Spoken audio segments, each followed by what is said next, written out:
Doc, mainit pa rin yung tensyon dyan sa Senado.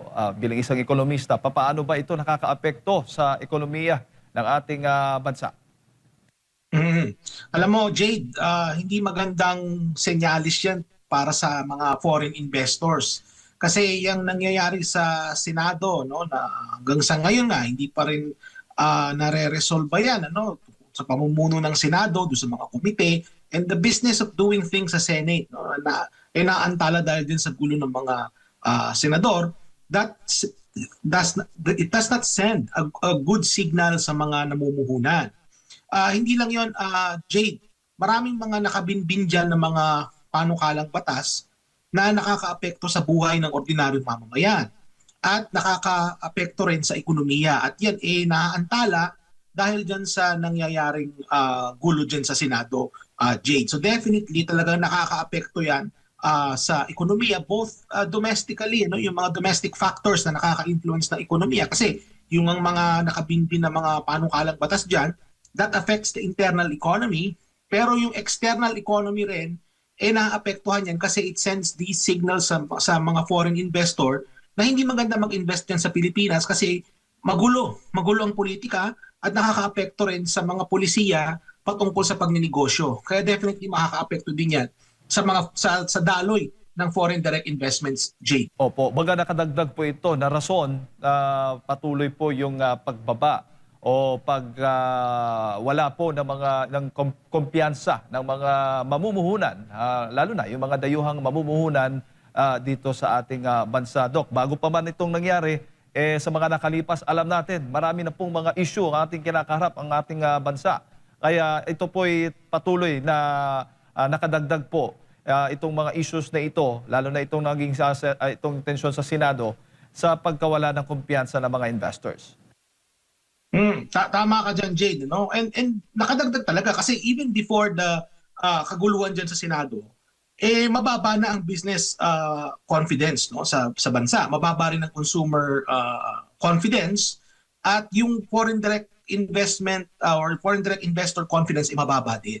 So, tung nangyaring kaguluhan dyan sa Senado, talagang nakadagdag pa yan, no, dun sa pababa na nga ng pababa na kumpiyansa ng mga mamumuhunan sa ating bansa. No? So, sa totoo lang, Jade, kahit yan ma-resolve yung issue sa Senado, patuloy pa rin bumababa ang investor confidence kasi hindi lang naman sa Senado nanggagaling yung gulo. Nanggagaling din sa Malacanang. No? So, yung mismong gobyerno ni Pangulong Marcos Jr., sila rin merong may contribution din sila dyan in terms of dito sa pag-decline, no, ng investor confidence sa ating bansa. So, sa totoo lang, mukhang judiciary lang yata ang walang ambag sa among the three co-equal branches of government. No? Mukhang judiciary lang ang walang ambag dyan sa pag-decline, no, ng foreign direct investment confidence dyan sa ating bansa. Definitely, itong nangyayaring gulo sa Senado, no, dapat ito ma-resolve sa lalong madaling panahon, Jade. And you know, you don't need to have a doctorate degree or to be a mathematician to understand that the majority is 12 plus 1 kasi 24 yung senators natin eh. So, I mean, Alan Peter Cayetano, being the Senate President, he has the confidence and the votes of 13 of his colleagues. So, hindi na muna kailangan i-belabor yan kasi Senator Alan Peter Cayetano is the legitimate Senate President having been elected by 13 of his colleagues. So kung ang nag-elect sa'yo 12 lang out of 24, hindi majority yun. Opo, malaking factor ho ba, Doc, kung yung kumpiyansa po ng mga investors ay bumaba sa paglago po ng ating ekonomiya? Malaking factor ho ba yan ng pagkawala sa paglago ng ating ekonomiya? Kasi sa totoo lang, Jade, ang bansang Pilipinas ay kulang yung kakayahan niya na mag-generate ng tinatawag naming mga economist na physical capital. So yung physical capital na yan ang resource na kinakailangan para makapagpatayo ka ng mga pabrika, para makapagpatayo ka ng mga paliparan, makapagpatayo ka ng mga daungan. Yan yung pinanggagalingan ng investment. Kulang yung na-generate ng ating bansa. So ang kinakailangan dyan para mapunan yung pagkukulang, maghimok tayo ng mga foreign direct investment o mga FDI sa tinatawag. Sa nakikita nating gulo diyan sa Senado at sa politika in general, no? Yan ay talagang nakaka-turn away yan ng mga foreign direct investment, mga namumuhunan. Kaya sa ibang bansa na lang sila pupunta, Jade. Kaya makikita mo, no, sa datos, ang Vietnam halimbawa talagang bumubulusok pataas ang kanilang foreign direct investment. Ang Pilipinas naman ay sumasadsad pababa. So ibig sabihin, yung ating mga kapitbahay sa ASEAN, sila ang nakikinabang diyan sa mga foreign direct investment at sana dapat pumunta sana sa Pilipinas. Kaya lang nakuha na nila dahil nga magulo ang nangyayari diyan na pampolitika, no, sa ating bansa. Nararamdaman ba ito ng mga mismo, ng mga ordinaryong Pilipino o limitado lamang doon sa pamahalaan at sa negosyo? Itong political Kasi ang tensions, nangyayari Doc, diyan, ang nangyayari diyan, Jade, is that kapag kumukonti ang namumuhunan, kumukonti rin yung nalilikhang trabaho. Kasi ang pinaka-objective ng pamumuhunan is makakreate ito ng trabaho. At pag nakakreate ito ng trabaho para sa mga mamamayan, hopefully makatulong yan sa kanilang income, no? Ordinaryong mamamayan, maramdaman nila yung epekto niyan at gaganda yung kanilang buhay. No? In theory, yan yung inaasahan natin. Kaya kapag hindi na-realize yan, Jade, ang talagang pinakatumbok nito na naapektuhan is yung ordinaryong mamamayan kasi hindi nila na-enjoy yung dapat sana na maayos na pamumuhay na through foreign direct investment at investments in general, no, sa Pilipinas, sa ating bansa. Makalikha ito ng trabaho para maramdaman ng mamamayan. So talagang ang pinaka-apektado dito is yung ordinaryong mamamayan. Bago ko lang ipasa kay partner Admar, Doc, sa tingin mo, itong gulo ngayon sa politika, hindi lamang sa Senado, kasi meron pa rin iba-ibang Yung mga impeachment. Oo, may impeachment pa. Iba-ibang mga issues, Doc, eh. Pag hindi ito napigilan at nahinto sa ilalim ng termino ni Pangulong Bongbong Marcos na resolve itong mga issues na ito, talaga bang ang inaasahan natin ay bagsak na ekonomiya ng Pilipinas? Well, ang mangyayari nito, Jade, is malaking trabaho ito para sa susunod na gobyerno, sa susunod na administrasyon. Kasi nung iniwan ni Pangulong Duterte ang ekonomiya, maayos eh. Nung iniwan ni Pangulong Duterte yan. Ang nangyari nitong yung ekonomiya na na-inherit ni Marcos Jr. maayos. Ang nangyayari ngayon, Jade, is yung ekonomiya naman na mai-inherit ng susunod na administrasyon ay hindi kasing ayos, no, kagaya ng 2016. So, ang kagaya ng 2022 rather. So, ibig sabihin is malaking trabaho kailangan gawin ng susunod na administration kasi silang mag-aayos ng gulo na iiwan itong current na administration. Kitang-kita natin halimbawa sa economic growth. Economic growth natin napakababa, nasa 2.8% noong nakaraang quarter. Yung inflation natin tumataas. Ang maraming walang trabaho, mataas pa rin ang underemployment. Ang kumpiyansa ng mga investor mababa. Ang kumpiyansa ng mga consumer mababa rin. Yung tinatawag na producer or purchaser managers index mababa rin. So kumbaga, kung titingnan mo yung mga indicators, Jade, no, hindi maganda, no? At sa palagay ko, no, kasi nga halos 2 taon na lang itong si Marcos Jr., hindi na niya magagawa yung kailangang mga gawin para maisaayos yung gulo, no, na ginawa nila sa ating bansa at sa ating ekonomiya. Yan ay maipapasa na yan sa susunod na administration, Jade. Doc, magandang umaga. Dito tayo sa inflation po natin. Mas mababa ito kumpara sa forecast mismo ng Bangko Sentral ng Pilipinas. Sa forecast ng Bangko Sentral ng Pilipinas, nasa 7.1 to 7.9% yung magiging inflation sa bansa. Pero sa huling report ng PSA, umabot lang ito sa 6.8% last May dahil daw sa pagbaba ng presyo ng mga ilang petroleum products. Ano nakikita niyo po rito? So totoo lang, Admar, no, magandang tanong yan. No? Merong akong pagdududa, no, dyan sa numero na yan na inirelease ng Philippine Statistics Agency na 6.8% rate of inflation. Pakita nga natin yung slide. Meron akong inihandang slide, Admar, no? Meron akong pinadala dyan. Pakita nga natin yung slide number 1. Kita natin. Kasi nandyan yung breakdown ng mga importanteng components ng inflation na yan. No? So yung inflation natin, Admar, for May, yung slide number yan. Tama, yan tayo. So for May 2026, yung all items inflation, yung nabanggit mo, yan yung 6.8%. At kung titingnan natin yung mga importanteng items dyan, kagaya ng bigas, ang rice inflation is nasa mahigit 15%. Ang transportation, so napapaloob dyan yung crudo, yung gasolina, 16.2%. At yung core inflation, kapag tinanggal mo yung mga volatile items, kagaya halimbawa ng petroleum products, tsaka energy, nasa 4.1%. Okay, so yan yung bumubuo ng inflation natin. Kasi pag tinignan mo dyan, Admar, yung rice at transportation alone, yan ay kalahati na yan ng rate of inflation mo. So napakalaking mga determinants yan, kaya yung titingnan natin. Now, so ang lumabas na inflation na nirelease ng PSA ay nasa 6.8%. Ngayon, kung titingnan natin mga kababayan, yung historical na datos ng inflation sa ating bansa. So meron akong datos niyan, Admar, no?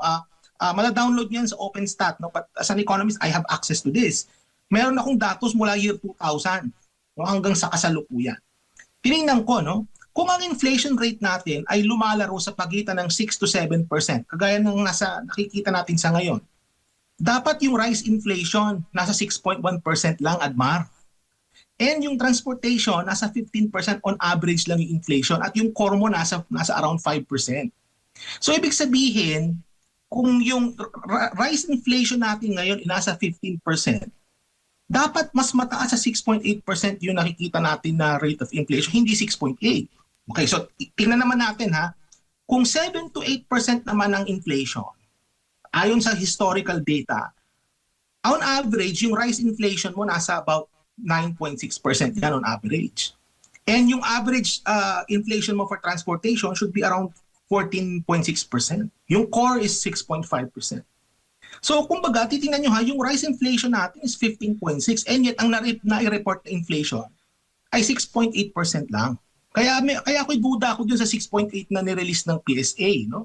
And again, Admar, I just want to put this on record na I'm not accusing the Philippine Statistics Agency na wini-window dress nila yung data. Hindi po natin inaakusahan sila niyan. Bagkus, ang gusto ko sana ay magpaliwanag sila in terms of why yan yung nakita nating numbers considering na historically hindi siya tugma sa nakikita natin. Now, baka sabihin nyo naman na si Dr. Batu lang ang gumagawa niyan. Baka ano lang yan, assumptions lang ni Dr. Batu. Actually mga kababayan, hindi lang ako nag-iisa dito. Pakita natin yung slide number 2. Doon sa slide number 2, makikita nyo dyan yung median forecast ng 16 na ekonomista. 16. And yung median forecast, ibig sabihin yan, out of 16 na ekonomista, okay, 8 sa kanila ang nagsabi na ang inflation ay dapat mahigit sa 7.9%. At 8 sa kanila ang nagsabi na dapat mas mababa sa 7.9%. So mataas yan na median forecast. At nabanggit mo nga rin, Admar, kanina, no, na yung BSP forecast is somewhere between 7.1 to 7.9%. So hindi lang po ako nagsasabi o nagsasabi na dapat mas mataas, no, yung actual na inflation rate natin. Merong 16 na ekonomista, nandyan mismo ang BSP na marami ding economists dyan, marami akong classmate at estudyante na nandyan sa BSP, mga economists din sila. At ang BSP mismo nagsabi na dapat yung kanilang, based sa kanilang forecast, mas mataas dapat sa 6.8% yan kasi nga lumalaro between 7.1 and 7.9%. And to sum it up, pinakita ko sa inyo yung historical data, hindi tugma.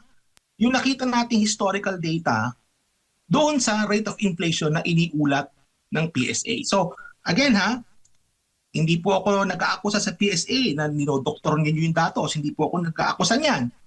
Pero based sa pinakita nilang numbers, hindi mawawala yung pagdududa. No, lalong-lalo na sa mga kagaya naming mga economists na alam namin yung takbo ng data. At hindi lang yun, Admar, kung tatanungin mo yung ordinaryong mamamayan, sabihin nila sa iyo na hindi nila ramdam yung pagbaba ng rate of inflation na yan at 6.8%. Sasabihin nila sa iyo, mataas pa rin ang presyo ng bilihin, mataas pa rin ang cost of living, hindi umahabol ang sahod sa pagtaas ng presyo, at lalo mas mahirap ang buhay ngayon, Admar. Yun ang sasabihin nila sa iyo. Opo, pero sa kabila po nito, mataas pa rin po yung 6.8%. Sa tingin niyo po, mga ilang buwan ba ito lubusang bababa? At ano yung kayang mga measures na gagawin kung meron man ng atin pong government para makamit ito?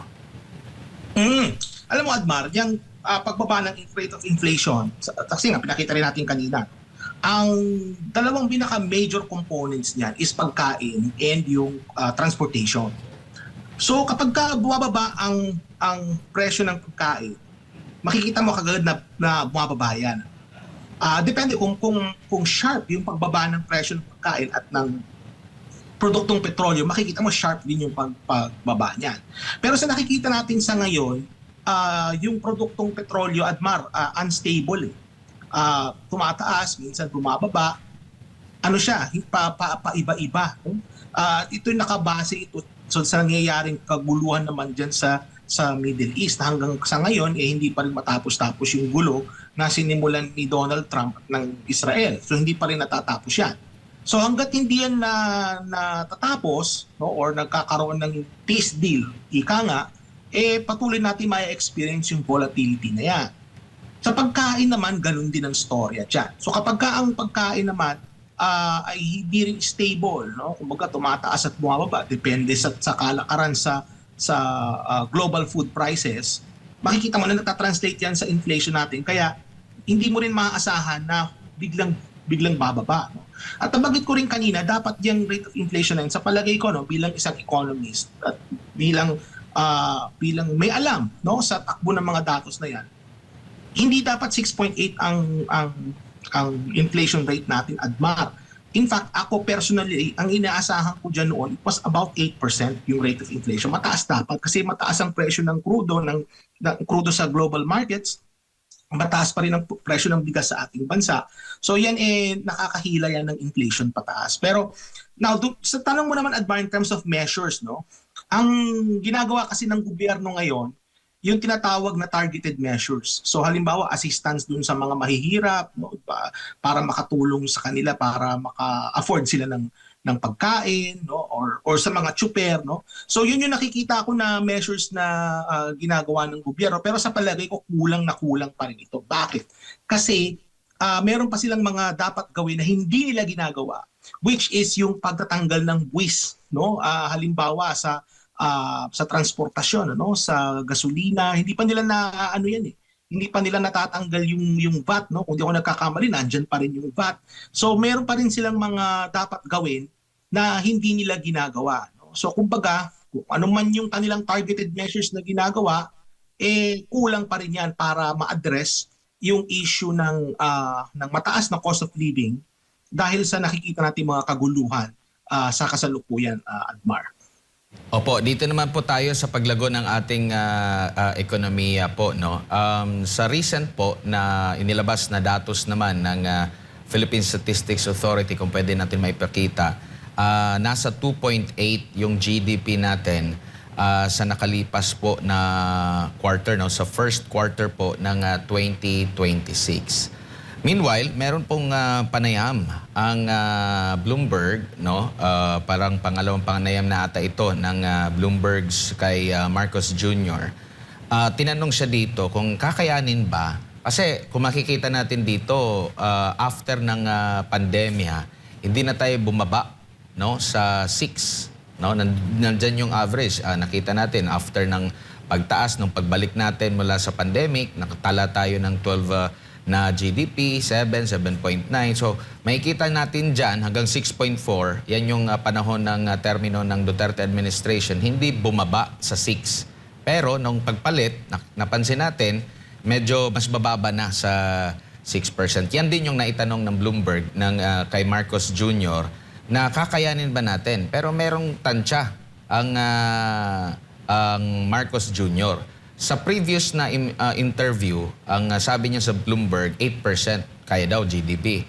Pero ngayon daw, sa mga pangyayari ngayon, kaya daw ang 6 or baka kayanin pa yung 7% na GDP na paglago ng ating ekonomiya. Ano masasabi niyo po dito, Doc, na hindi pa yata na-experience natin sa nakalipas ang lagpas sa 6 sa current administration po. Ang target niya, ang recent niya na interview, 7 na pagtaas ng GDP.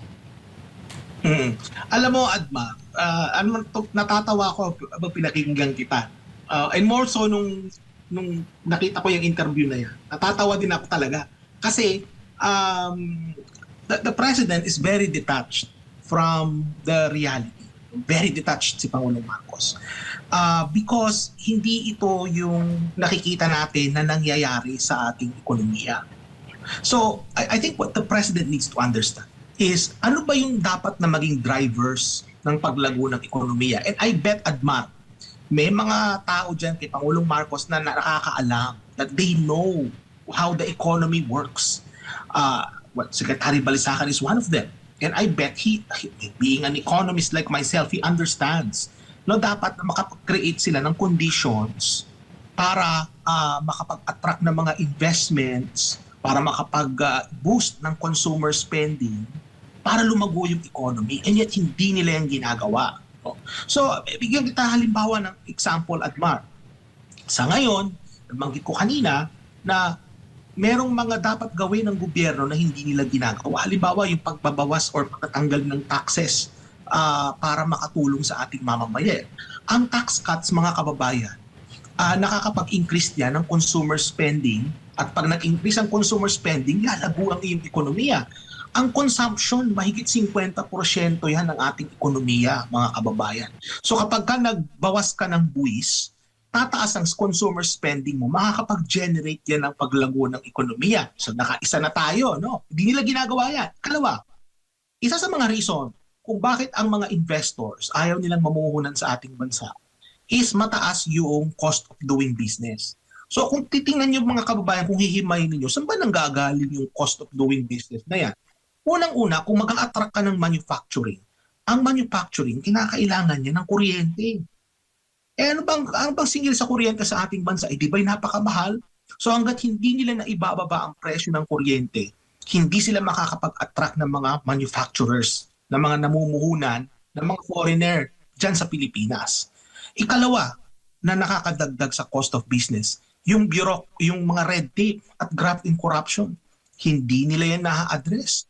Tingnan mo na lang sa kaso ng flood control. Hanggang ngayon, nandyan pa rin, no? Hindi nila kumbaga yung mga big fish, no? Yung mga alam nating mastermind, nakakalaya pa rin. Nandyan pa rin sila, they're out and about. Pero ang kinulong nila diyan, yung mga maliliit lang na isda, yung mga isda nga wala pang kinalaman, no? So kumbaga, they are not doing things that they should be doing para makapag-generate ng economic growth. And yet the president still is saying that he could achieve higher growth rates. Mga kababayan, 2 taon na lang po ang ating Pangulo sa pwesto. Kung ano man yung mga gagawin dapat, no, para makapag-generate ng paglago ng ekonomiya, dapat yan nagawa 4 years ago, Admar. Noong 2022 pa lang, no, nung mga December or November, pero anong ginagawa ng ating presidente nung time na yon? Ika nga sa wikang Ingles, he was sleeping on the wheel. No? Kumbaga tulog yung ating nagtitimon mga panahon na yan. So ibig sabihin, mga kababayan, kulang na po yung panahon para ma-achieve natin yung sinasabing 6 to 8, mahigit sa 6% Admar na growth rate. Kulang na yung panahon para ma-achieve yan. Kasi halimbawa, yung pagpapatayo ng power plant, hindi yan kayang gawin ng a short period of time. So kaya nga, balik tayo dun sa sinabi ko kanina sa tanong ni Jade, na kung ano man yung mga gulo, no, kung ano man yung nangyayari ngayon sa ekonomiya, magsasaayos niyan yung susunod na administrasyon. No? Kaya nga, very crucial itong election sa 2028 kasi kung sino man yung uupo dyan, it's either a continuation of the bad policies and the bad government that we have, or it's an opportunity for the people to elect something different or different in a way that we go back to the Duterte time. Hindi ba? So, kumbaga, crucial admar itong election na to sa 2028 kasi kung tama yung gobyernong mai-elect natin, admar, ma-achieve natin yung growth rates na matataas na nakita natin nung panahon ni dating Pangulong Duterte. Alright. Doc, siguro yung huling mensahe para sa lahat ng ating mga kababayan nanonood po at nakikinig sa mga oras po ito. Well, bilang huling mensahe na lang, just gonna piggyback doon sa sinabi ko kanina na yung election sa 2028 ay napaka-importante niyan. No? Kung sino man yung magiging gobyerno sa time na yan, yan ang magsasaayos kung ano mang gusot ang meron na experience natin ngayon sa ating ekonomiya. At ikalawang huling mensahe ko is sana itong sa Senado maayos na yung gulo dito kasi the more na tumatagal yan, Jade, the more na magsasuffer pang lalo ang ating ekonomiya. Opo. Doc, maraming salamat po sa inyo po oras at sa pagbibigay po niyo ng impormasyon ngayong umaga. Good morning po sa inyo. Maraming salamat sa pag-imbita sa akin. Mabuhay po kayo at mabuhay po ang Pilipinas. Ayun po mga kababayan, si Dr. Michael Batu, isa pong ekonomista ang ating pong nakasama. Napakinggan po ngayong umaga. Break na muna tayo, magbabalik po ang pulso ng bayan.